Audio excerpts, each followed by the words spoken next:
आखिर किन किन योद्धाओं के पास थे संसार के 5 शक्तिशाली गदा। कहते हैं नंबर 1 पर मौजूद योद्धा के पास तो दुनिया का सबसे शक्तिशाली गदा था, जिससे त्रिदेव और सभी देवता थर थर कांपते थे। नमस्कार दोस्तों, मैं अथर्व तिवारी आप सभी के सामने पुनः एक बार उपस्थित हूँ एक और नई कहानी लेकर। तो चलिए शुरू करते हैं। इस संसार में गदाधारी तो बहुत हुए, लेकिन सभी में शक्तिशाली गदा धारण करने की योग्यता नहीं होती। कोई योद्धा श्रेष्ठ और अजय हो जाता है जब उसके हाथ में एक दिव्य गदा आ जाती है। गदा केवल एक अस्त्र नहीं, बल्कि एक योद्धा की शक्ति और साहस का प्रतीक है। प्राचीन काल में महान योद्धा अपनी गदाओं के लिए जाने जाते थे, जो उन्हें अद्वितीय और अजय बनाती थी।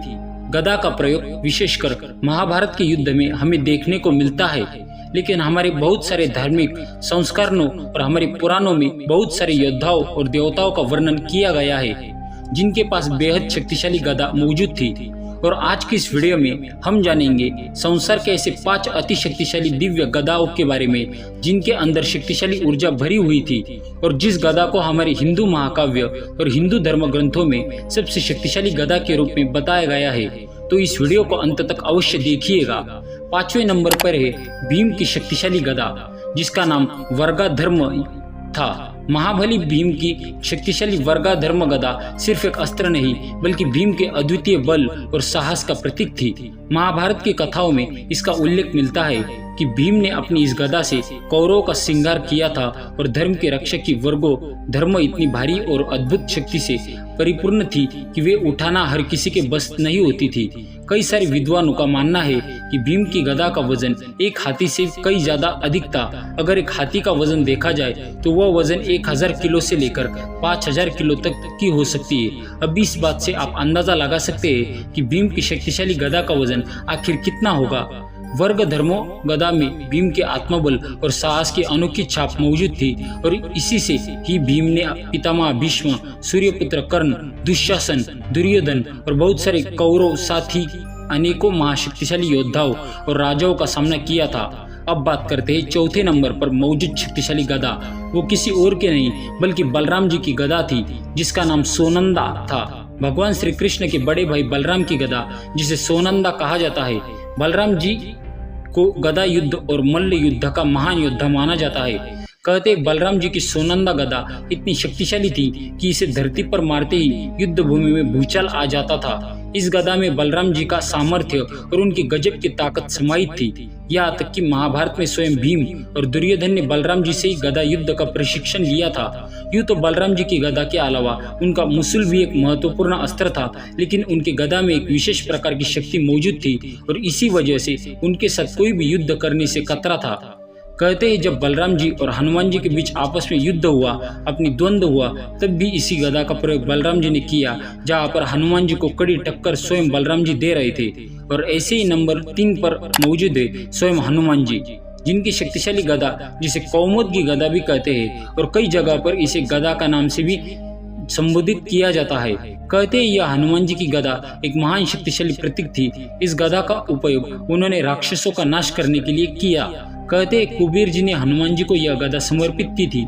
रामायण के अनुसार हनुमान जी की ये गदा इतनी ताकतवर थी, किसी भी राक्षस को पराजित करने में वह सक्षम थे। हनुमान जी का यह शस्त्र उनके अटूट साहस और परम भक्ति का प्रतीक माना जाता है। आपने भी अक्सर हनुमान जी को उनकी गदा के साथ ही देखा होगा, जो उनके स्वरूप को और भी आकर्षक बनाती है। हनुमान जी की ये गदा अलौकिक और चमत्कारिक थी। वह उनके शरीर के हिसाब से अपना आकार भी बदल लेती थी, यानी अगर हनुमान जी अपने शरीर को विशालकाय करते तो उनकी गदा भी विशालकाय हो जाती। वह अपने शरीर को अगर तिनके के समान छोटा करते तो उनकी गदा भी उनके शरीर के हिसाब से बदल जाती। रामायण काल में उनके जैसा गदाधारी योद्धा कोई और मौजूद नहीं था। इसी गदा की सहायता से उन्होंने कुंभकर्ण से युद्ध किया। यहाँ तक कि स्वयं भगवान शिव के साथ भी इसी गदा की सहायता से उन्होंने युद्ध किया और स्वयं भगवान शिव को एक कड़ी टक्कर दी। और इसीलिए हमारे दूसरे नंबर पर मौजूद है भगवान महादेव की शक्तिशाली गदा, यानी कि एक भगवान शिव की गदा का नाम एक है शिव जी। उनकी गदा रौद्र रूप और विनाशकारी शक्ति का प्रतीक है। भगवान शिव की इस गदा का उल्लेख शिव पुराण में भी मिलता है। उनकी गदा इतनी शक्तिशाली थी कि वह पूरे ब्रह्मांड को नष्ट कर सकती है। यह गदा विशेष रूप से युद्ध और संहार के समय प्रयोग की जाती है। जब भगवान शिव का जालंधर के साथ युद्ध हुआ था तब इस गदा का उपयोग उन्होंने किया था, लेकिन जालंधर भी कम शक्तिशाली नहीं था, वह भगवान शिव का ही तो पुत्र ही था। दूसरी ओर जब भगवान शिव का हनुमान जी के साथ युद्ध हुआ तब भी इस गदा का उपयोग भगवान शिव ने किया।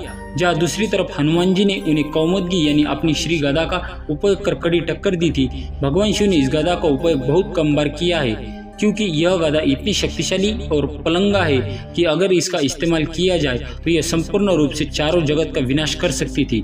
लेकिन भगवान शिव के अलावा एक ऐसे और भी शक्तिशाली गदाधारी थे जिनकी गदा इतनी शक्तिशाली थी, उनकी गदा में इतनी शक्ति थी कि उनका मुकाबला करना बिल्कुल नामुमकिन था। और यह शक्तिशाली गदा किसी और की नहीं बल्कि स्वयं भगवान विष्णु की गदा थी, जिसका नाम कौमुदगी गदा था। भगवान विष्णु की कौमुदगी गदा, जिसे देवताओं में सबसे शक्तिशाली माना गया है, विष्णु पुराण के अनुसार कौमुदगी गदा का प्रयोग भगवान विष्णु ने कई असुरों को मारने के लिए किया था। यह गदा केवल युद्ध में विजय का प्रतीक नहीं बल्कि भगवान शिव के संरक्षण और रक्षा का भी प्रतीक माना जाता है। जब भी धर्म की रक्षा की बात आती है तो कौमुदगी गदा के बल से भगवान विष्णु सदैव विजय बनते हैं। इसे भगवान विष्णु अपने दाहिने हाथ में धारण करते हैं। यह न सिर्फ भगवान विष्णु का बल्कि उनके अवतार भगवान श्री कृष्ण का भी एक मुख्य अस्त्र था। कहते हैं महाभारत में जब भगवान श्री कृष्ण ने अर्जुन को गीता का ज्ञान देने के उपरांत अपना विराट स्वरूप दिखाया था, उसी समय भी उनके हाथ में वह कौमुदगी गदा साफ तौर पर नजर आ रही थी। कहते हैं कौमुदगी गदा बेहद ही शक्तिशाली थी, जिसको कोई भी उसका मुकाबला नहीं कर सकता था और इसलिए इसे प्रथम स्थान पर रखा गया है।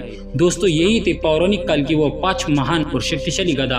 भीम की वर्गोधर्म, बलराम जी की सोनंदा, हनुमान जी की श्री गदा, शिव जी की गदा और भगवान विष्णु की कौमुदगी गदा। इन गदाओं में इनके धारकों की ताकत, साहस और पराक्रम समाहित थे जो उन्हें अद्वितीय बनाती है। यह गदा ही हमें धर्म, साहस और निष्ठा का महत्व भी सिखाती है। तो दोस्तों, आप हमें कमेंट बॉक्स में अवश्य बताइए कि इन सभी शक्तिशाली गदाओं में, योद्धाओं में, देवताओं में से किसकी गदा आपको सबसे शक्तिशाली लगी।